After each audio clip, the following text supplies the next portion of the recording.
তখন আল্লাহ রাসূল বলছেন, বলো কি পাইবে না? হুমা জান্নাতুকা ওয়া নারুকা, তারাই দুজন তোমার জাহান্নাম, তারাই দুজন তোমার জান্নাত। ওরাই তোমার জাহান্নাম, ওরাই তোমার জান্নাত। বাপ মা তোমার জাহান্নাম, বাপ মা তোমার জান্নাত। খুব হিসাব করে বাপ মায়ের সাথে কথা বলবেন, কোনোদিন জোরে কথা বলবেন না, ঝাঁকি দিয়ে কথা বলবেন না। মরার পরে অনেক স্বাদ হবে মায়ের সাথে ভালো আচরণ করার, কিন্তু আর মাকে ফেরত পাওয়া যাবে না। বাপের মরার পরে অনেক স্বাদ হবে তার সাথে ভালো আচরণ করার, কিন্তু মরার পরে আর স্বাদ হবে না। আমার একটা পরামর্শ আছে, সালাম ফেরার পূর্বে একটা দোয়া পড়ার। বলেন তো কি?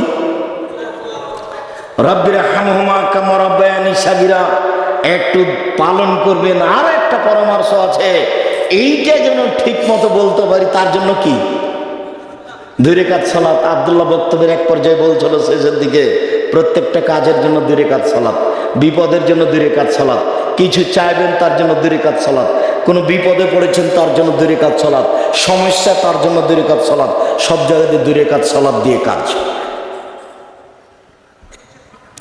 অবিদিল কুরবা, নিকট আত্মীয়র সাথে ভালো আচরণ করো। পৃথিবীতে সবচেয়ে নিকট আত্মীয় হচ্ছে নিজ ভাই। নিজ ভাইয়ের সাথে চলা খুবই কঠিন। আমাদের চাঁপাইনবাবগঞ্জে একটা কথা আছে, ভাই ভাই ঠাঁই ঠাঁই। ভাই কিন্তু চাকরি করে আর একজনের ভাইয়ের ছেলে মেয়ে লালন পালন করে না স্বাভাবিকভাবে। বাপই লালন পালন করে, এক মায়ের 3 ছেলে, সবাই চাকরি করে, ভিন্ন ভিন্ন খায়, ছেলে মেয়ে নিয়ে বউ নিয়ে। এও চাকরি করে, ব্যবসা করে, ছেলে মেয়ে নিয়ে বউ নিয়ে খায়। এও উপার্জন করে, ছেলে মেয়ে নিয়ে বউ নিয়ে খায়। কেউ কারো খায় না। কয়দিন আগে সবাই মায়ের কাছে খাচ্ছিল। অবাক পৃথিবী। এখানে সমস্যা আছে, জমি ভাগ নিয়ে, জিনিস ভাগ নিয়ে। আমাদের গ্রামের এক লোক 2 ভাই মিলে মারামারি করতে করতে ঢেঁকি কেটে ভাগ করে নিয়েছে। ঢেঁকি কেটে ভাগ করে নিয়েছে তো কি হবে? এটাতে দুজনই ঠান্ডা, দুইজনের বউ ঠান্ডা, দুইজনের সাথে চলা খুব কঠিন। ভাই বড় ভাই ভুল করেছে, আপনি হাত ধরে ক্ষমা নেবেন। এই ছেলে, বল তোমার বড় ভাই করেছে, তোমাকে হাত ধরে ক্ষমা নিতে হবে, এটাই নীতি। মুরব্বী আপনাকে বলছি, অনুরোধ, আপনার ছোট ভাই ভুল করেছে, আপনি হাত ধরে ক্ষমা নেবেন, এটাই ঠিক। যখন যে জেলাতে যাই, সেই জেলাতে দেখি প্রায় মানুষ আমার হাত ধরে ক্ষমা নেয়। ভাই মাফ করবেন, আপনাকে না বুঝে আমি অনেক কিছু বলেছিলাম। কি যে হয়, খালি নাকি বলে। আমি কোনোদিন ক্ষতি করিনি, আর ক্ষতি করার চেষ্টাও করি না। ঢাকা বিমানবন্দরে বসে আছে একটা লোক, চট করে পাশে এসে সালাম দিয়ে বলছে, আসসালামু আলাইকুম। কথা একটু নরম করে বললে হয় না?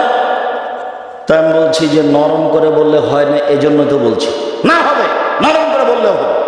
খুব জোরে বলছি, আবার বলছে নরম করে বলতে হবে, নরম করে বললেই হবে।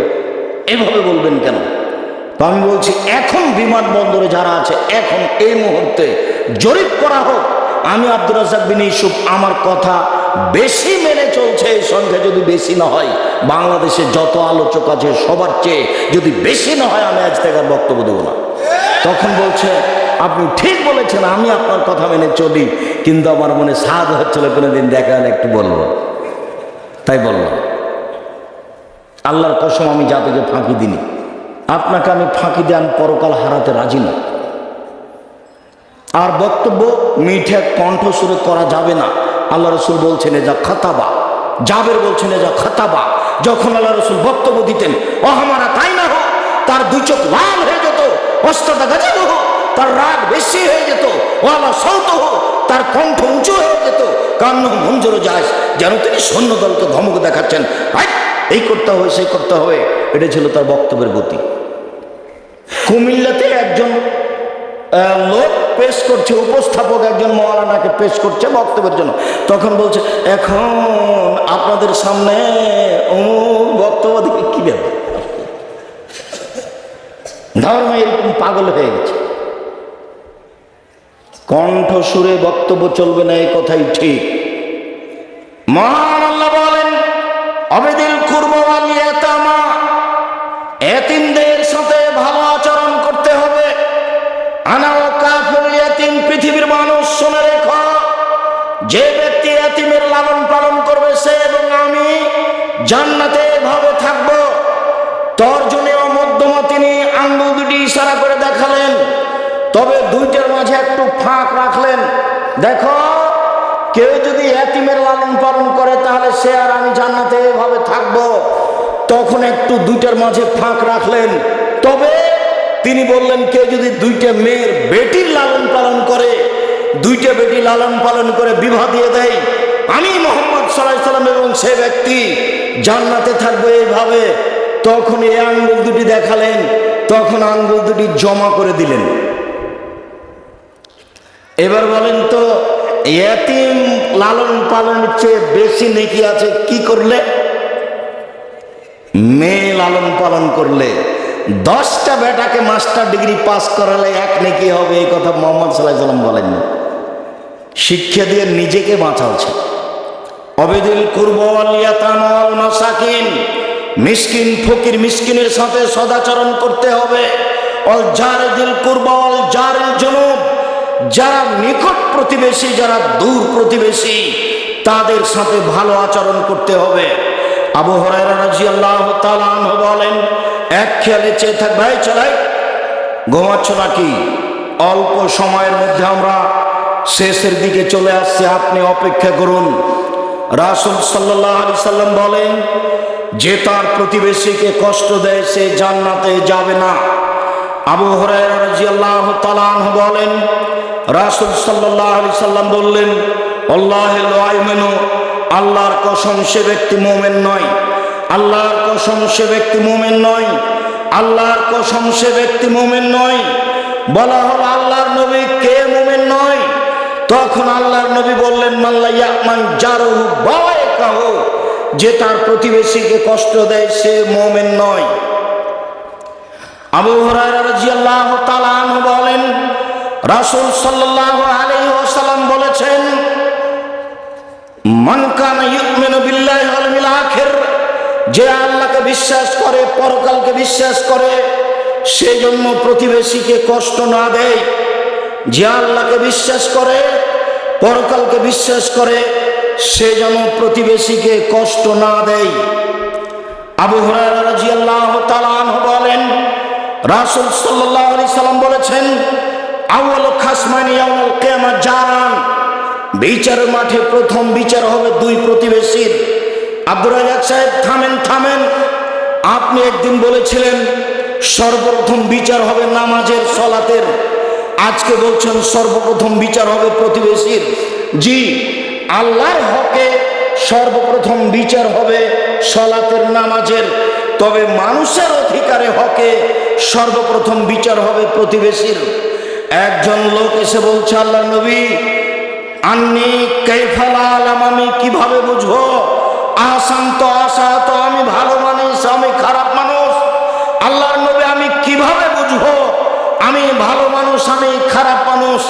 আল্লাহর নবী বলছেন, এজা সামেত আমিন জিরানিকা ইয়াকুলুনা আহসানতা ফাকাদ আহসানতা, তোমার প্রতিবেশী যখন বলবে তুমি ভালো তখন তুমি ভালো, যখন তোমার প্রতিবেশী বলবে খারাপ তখন তুমি খারাপ।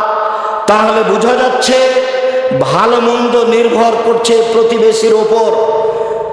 আবু হুরায়রা রাদিয়াল্লাহু তাআলা আনহু বলেন, রাসূল সাল্লাল্লাহু আলাইহি সাল্লামের কাছে আলোচনা করা হলো, ইন্না ফুলানাতান তুযকারু মিন কাসরাতি সালাতি ওয়া সিয়ামিহা সাদাকাতিহা, আল্লাহর নবী অমুক মহিলা বেশি বেশি সালাত আদায় করে, বেশি বেশি সিয়াম পালন করে, বেশি বেশি দান খায়রাত করে, গায়রান্নাহা তুদিল জিরানাহা বিসালিল লিসানিহা, তবে সে মুখ দিয়ে প্রতিবেশীকে কষ্ট দেয়।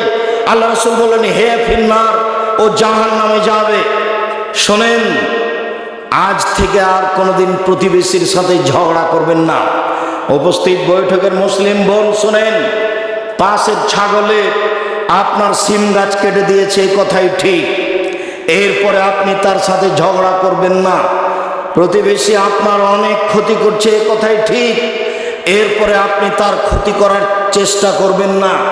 চারটে জিনিস আছে যার, সব কিছু আছে তার। চারটে জিনিস আছে যার, সব কিছু আছে তার।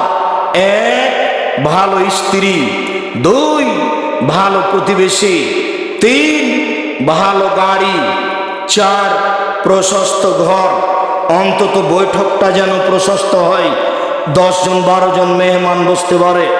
মর্মে সকল দিনই ভাই বোনকে প্রতিবেশীর সাথে ভালো আচরণ করার জন্য অনুরোধ জানাচ্ছি, অন্যথায় তাহাজ্জুদ পড়ার পরেও জাহান্নামে যেতে হবে। ভালো মানুষ সেই যে প্রতিবেশীর সাথে ভালো আচরণ করতে পারে। সম্মানিত দিনী ভাই বোন, আমরা আপনাদেরকে জরুরি কথা বলার ব্যাপারে বলছি। এই ছেলে থামো, আমি দোয়া পড়ি।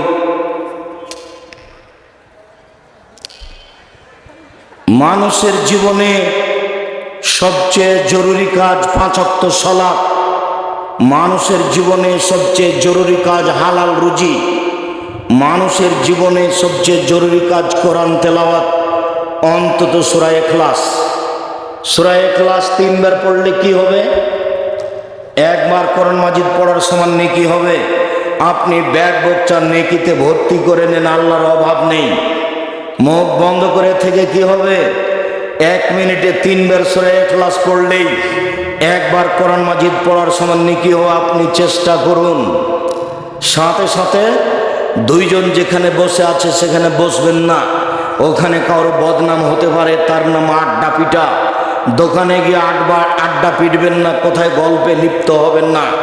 ল্যাংটা মেয়ে দেখে চক্ষু ঠান্ডা করবেন না, কলিজা ঠান্ডা করবেন না, পরকাল হারাবে। স্ত্রীর প্রতি শক্ত হবেন, কঠোর হবেন। জরুরি প্রয়োজন ছাড়াও বাড়ির বাইরে যেতে পাবে না। শেষে এসে বলছি, আমার মনে বড় সাধ, আমি এদেশের মাটিতে উন্নত মানের প্রতিষ্ঠান গড়ব ইনশাআল্লাহ। সেটাই জামিয়া সালাফিয়া ডাঙ্গিপাড়া পবা রাজশাহী, সেটাই জামিয়া সালাফিয়া রূপগঞ্জ নারায়ণগঞ্জ ঢাকা, সেটাই জামিয়া সালাফিয়া তেঘরা বিরল দিনাজপুর, সেটাই জামিয়া সালাফিয়া 6 মাইল বাবুগঞ্জ বরিশাল, আরও অন্যান্য ডিস্ট্রিক্টে হবে বলে আশা করছি। এখন এই 2টা প্রতিষ্ঠানে 4000 ছেলে মেয়ে থাকে।